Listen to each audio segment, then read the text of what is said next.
Magandang araw sa inyong lahat, lalo na kay Binibining Recto.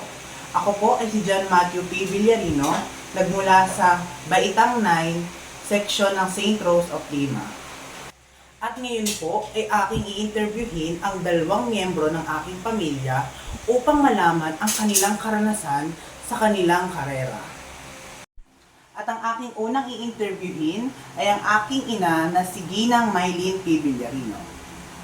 Ito po ang una niyong katanungan. Ano po ang iyong trabaho o karera? Ako ay isang guro sa pampublikong paaralan sa Calauan, Laguna. Ito po ang inyong pangalawang katanungan. Paano mo niyo napili ang trabahong ito? Ano ang mga salik na isinasaalang-alang mo? Napili ko ang trabahong ito dahil ito ang isa sa mga pangarap ko. Maraming salik ang dapat isaalang-alang sa pagiging isang guro dahil ang pagtuturo ay hindi lamang tungkol sa pagbibigay ng kaalaman, kundi pati na rin sa paghubog ng pagkatao ng mga mag-aaral. Ito po ang inyong pangatlong katanungan. Ano ang pinakamahalagang gantimpala o kasiyahan na naibigay sa inyo ng inyong trabaho? Bilang isang guro, ang pinakamahalagang gantimpala ay hindi nasusukat sa material na bagay, kundi sa tagumpay at pag-unlad ng mga mag-aaral.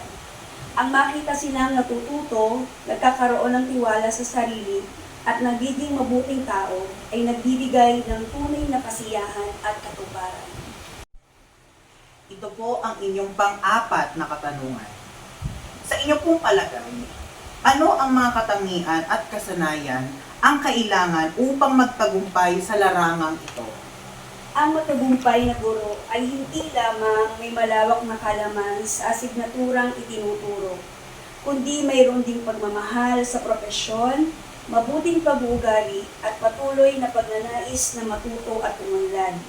Sa pamamagitan ng pagsasama ng mga katangiang ito at mahalagang kasanayan, nagiging epektibo ang guro sa paghubog ng kaalaman, kakayahan at magandang asal sa kanyang mga mag-aaral. Ito po ang inyong panglimang katanungan.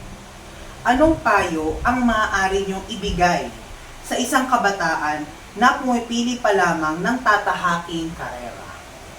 Ang payong aking may ibibigay sa isang kabataan na pumipili pa lamang ng tatahaking karera ay piliin ang karerang naaayon sa iyong kakayahan, interes at mga pangarap.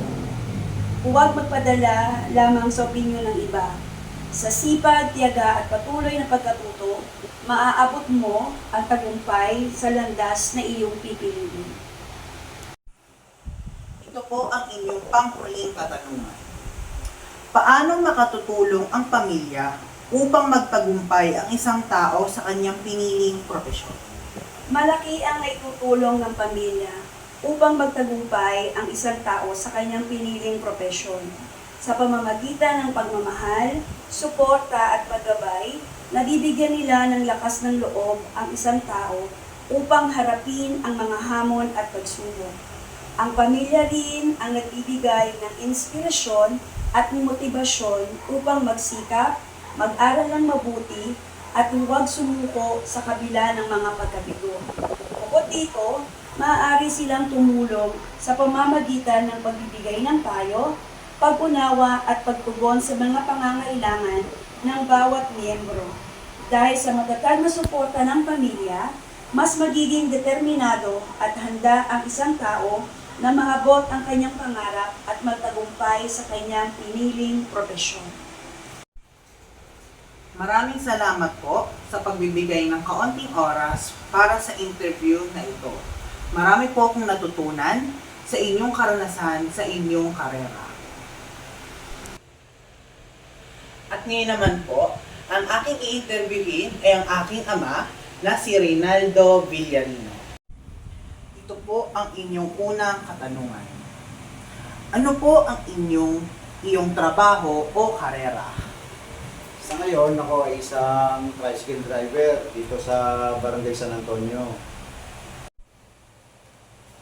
Ito po ang inyong ikalawang katanungan. Paano mo, Joe, napili ang trabaho ito? Ano ang mga salik na isinasaalang-alang mo? Pinili ko ang pagiging tricycle driver dahil ito ang isa sa pinakamabilis na paraan upang kumita ng matustusan ang pangangailangan ng aking pamilya. Hindi ito nangangailangan ng mataas na antas ng edukasyon. Basta may lisensya ng pagmamaneho at sapat sa kaalaman sa pagkasurati ko. Bukod dito, gusto kong magkaroon ng hanap buhay na nagbibigay ng pagkakataon makapaglingkod sa aking kapwa sa pagpagitan ng ligtas at pag-aakit sa kanilang pagkakarap.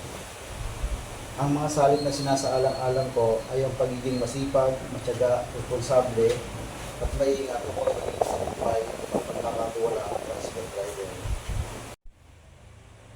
Ito po ang inyong ikatlong katanungan. Ano ang pinakamahalagang gantimpala o kasiyahan na naibigay sa inyo ng inyong trabaho?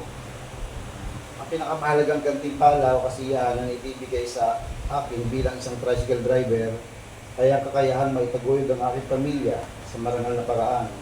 Kahit mahirap ang trabaho at hindi palaging malaki ang kinikita, masaya ako kapag nakakauwi akong may pagpantulos ko sa pagkain, pag-aaral ng aking mga anak at iba pang pangangailangan ng aming pamilya. Ito po ang inyong ikaapat na katanungan. Sa inyo pong palagay, anong mga katangian at kasanayan ang kailangan upang magtagumpay sa larangan ito? Ang isang matagumpay na tricycle driver ay hindi lamang mahusay magmaneho, kundi masipag, matapat, magalang, responsable, at may malasakit sa kaligtasan at kapakanan ng kanyang pasahero. Ito po ang inyong ikalimang katanungan. Ano pong payo ang maaari niyong ibigay sa isang kabataan na pumipili pa lamang ng tatahaking karera? Hindi man ako nakatapos ng kolehiyo, marami naman akong natutunan sa buhay. Araw-araw ay nakakasalamuha ko ang iba't ibang tao at nakikita ko kung paano sila nagsisikap upang maabot ang kanilang mga pangarap. May papayo ko sa iyo ay pipiliin mo ang karerang tunay mong gusto at naaayon sa iyong kakayahan at interes. Huwag kang papadala sa dikta ng ibang tao o kung ano lang ang uso. Mas mahalaga na masaya ka at handa kang magsikap sa trabaho mo yung pipiliin. Ito po ang inyong huling katanungan. Paano makatutulong ang pamilya upang magtagumpay ang isang tao sa kanyang piniling propesyon? Ang pamilya ang unang pinagmumulan ng pagmamahal, gabay at suporta. Sa pamamagitan ng kanilang pag-aaruga, paghihikayat at pagtulong, nagiging mas handa at determinado ang isang tao. Marami pong salamat sa pagbibigay ng inyong kaunting oras para sa interview nito. Marami po akong natutunan sa inyong karanasan, sa inyong pong karera. Matapos ang aking panayam, natutuhan ko na ang pagpili ng karera ay hindi lamang nakabatay sa pansariling kagustuhan, kung hindi pati na rin sa gabay at karanasan ng aking pamilya.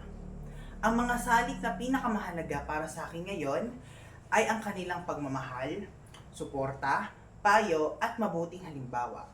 Dahil sa kanilang mga karanasan, natuto akong gumawa ng tamang desisyon, magsikap sa pag-aaral at maging responsable sa aking mga gawain. Ang kanilang paggabay ay nagbibigay sa akin ng lakas ng loob at nagbibigay ng inspirasyon upang maabot ang aking mga pangarap. Naniniwala ako na sa tulong ng aking pamilya, mas magiging handa ako sa pagpili at pagtatagumpay sa aking magiging karera sa hinaharap. Muli, ako po si John Matthew P. Villarino, nagmula sa Baitang Siyam ng Seksyong St. Rose of Lima. Sana po, meron po kayong natutunan sa aking interview at malaman niyo na po ang inyong karera sa hinaharap. Maraming salamat po!